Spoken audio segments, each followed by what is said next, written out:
Hello বন্ধুরা, welcome back to my channel. আমি হচ্ছি বঙ্গমা। আমার চ্যানেলে তোমাদের আবার স্বাগত। আগেই জানাই হচ্ছে সবাইকে নতুন বছরের অনেক অনেক শুভেচ্ছা। জানি অনেক দিন হয়ে গেছে। তো ব্যাপারটা হচ্ছে যে আমাদের এখানে বৈদ্যবাটিতে একটা বইমেলার আয়োজন করা হয়েছিল, বৈদ্যবাটি বিএস পার্ক ময়দানে, মানে বৈদ্যবাটি শেরাফুলি পার্কে। তো সেখানেই চলে গেছিলাম। আর এই দেখো, মেলায় গিয়ে আর কি বলবো, বইমেলা মানে বই তো থাকবে, এটা সবাই জানে। তো বই দেখতে শুরু করে দিয়েছিলাম। বিভিন্ন রকমেরই বই এসেছিল, সাহিত্য নিয়ে বই ছিল, মানে যা যা বই হয় আর কি, সব টপিকেরই বই ফই ছিল। তো সেগুলোই একটু ঘুরে ঘুরে দেখছিলাম। আর এই দেখো, আমি তো এত পড়ছি, মানে কি বলবো, হাসি পাবে না কান্না পাবে ভেবে পাচ্ছি না। তো যাই হোক, এই যে তারপর আমরা চলে গেছিলাম হচ্ছে একটা মানে চিলড্রেন্সদের বই বুক, মানে বুকগুলো দেখার জন্য। তো সেখানে গিয়ে দেখো আমি কি করছি দেখবে, দেখো তোমরা। আমি নাকি বাচ্চাদের এবিসিডি বই পড়বো, আর এদিকে নন্দিনী আমাকে বলছে যে তুই কি আবার নতুন মানে প্রথম থেকে একবারে মানে প্রথম লার্নিং স্টেজ থেকে কি তুই কি এবিসিডি পড়বি? না, আমি জাস্ট দেখছি যে বইয়ের স্ট্রাকচারগুলো কীরকম। তো যাই হোক, তারপরে দেখো আস্তে আস্তে যে দেখাচ্ছি, মানে বইগুলো যে দেখো তোমরা শুধু, মানে এত সুন্দর যে কি বলবো। তারপরে দেখো চলে গেছি আর একটা বইয়ের দোকানের সামনে। নন্দিনী খালি ভিডিও করছে আর আমি হাসছি।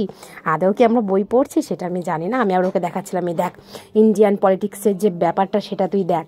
তা ওকে একটু মানে ও একটু দেখালো আর আমি একটু হাসলাম, এই আর কি হলো। তারপরে আর কি আবার আমরা মেলা ঘুরতে শুরু করে দিয়েছিলাম। আমাদের মাঠটা তো অনেকটাই বড়, তো মনে হচ্ছিল যে খুবই ফাঁকা ফাঁকা, কারণ মাঠের মাঝখানে হয়েছিল স্টেজ ওখানে প্রোগ্রামের জন্য। আর এদিকে আশেপাশে মানে প্রায় মনে হয় 10-15টা বইয়ের স্টল বসেছে। আর এদিকে এক ধারটা বইয়ের স্টল বসেছে, এক ধারটা খাবারের স্টল বসেছে। তো যাই হোক, দেখো এখানে কিন্তু তোমাদের মানে এত সুন্দর সুন্দর ওয়াল পেন্টিং, মানে দারুণ।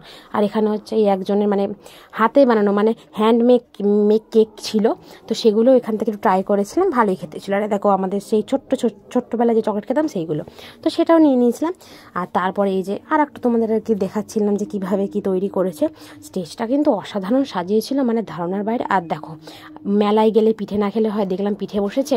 ওই জন্য আমরা মানে অর্ডার দিয়ে দিলাম যে পুলি পিঠে খাবো, মানে আর কি দুধ পুলি যেটাকে বলে আর কি, বাঙালিদের একটা শ্রেষ্ঠ পিঠের মানে শীতের খাবার আর কি, পৌষ পার্বণে।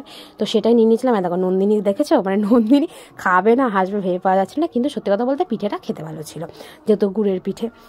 আর এ দেখো খাচ্ছি আর অ্যাক্টিং করছি, মানে একটু অ্যাক্টিং না করলে হয়। এদিকে আর একটা ফাস্ট ফুডের দোকানে চলে গেছিলাম, মানে জাস্ট খাবো বলে কি খাবো। দেন তারপরে অর্ডার দিয়ে দিয়েছিলাম হচ্ছে, আর স্ট্রাকচারটা দেখেছো দারুণ। তো যাই হোক, অর্ডার দিয়েছিলাম হচ্ছে ডিমের টেবিল। কিন্তু ডিমের টেবিলের মানে খেতে ভালোই ছিল আর কি, অ্যাভারেজ ছিল। কিন্তু ডিমের টেবিলের মধ্যে মাছের কোটিং ছিল, আর যেহেতু মাছ আমি অতটা পছন্দ করি না আর কি, তো ঠিক আছে, ভালো লেগেছে আর কি, মোটামুটি ভালোই লেগেছে। তারপরে দেখো নন্দিনী খাচ্ছে হাসছে কী যে করছে, দেখো। আর তারপরে এই যে চলে গেছিলাম স্টেজের সামনে একটু নাচ দেখবো বলে। আর নাচ তো মানে বুঝতেই পারছো, দেখছো তো বন্ধুরা, মানে এত সুন্দর, মানে মেয়েরা নাচছে, মানে মেয়ে বলবো না, আমাদের বয়সী মেয়েরা বলবো, যাই হোক খুব সুন্দর নেচেছে। আর এদিকে দেখো আমার একটা বোনের সাথে, মানে দিদির মেয়ের সাথে, মানে বোনের সাথে একটু আলাপ আলোচনা হয়ে যাচ্ছিলো। দেখো আবার তোমাদের একটু স্টেজ দেখাচ্ছিলাম। তারপরে আর একটা বিশেষ ব্যাপার হচ্ছে যে 15 তারিখ আমাদের এখানে ইমন চক্রবর্তী এসেছিলেন, মানে বিখ্যাত আমাদের বাংলার গায়িকা ইমন চক্রবর্তী। তো ওনাকে সত্যি কথা বলতে মানে আমার ব্যক্তিগতভাবে খুবই ভালো লাগে। আর ওনাকে কোনোদিনও আমি এত সামনে থেকে দেখার সুযোগ পাইনি, মানে ওনাকে দেখিনি সামনে থেকে। তো সেই দিন গেছিলাম।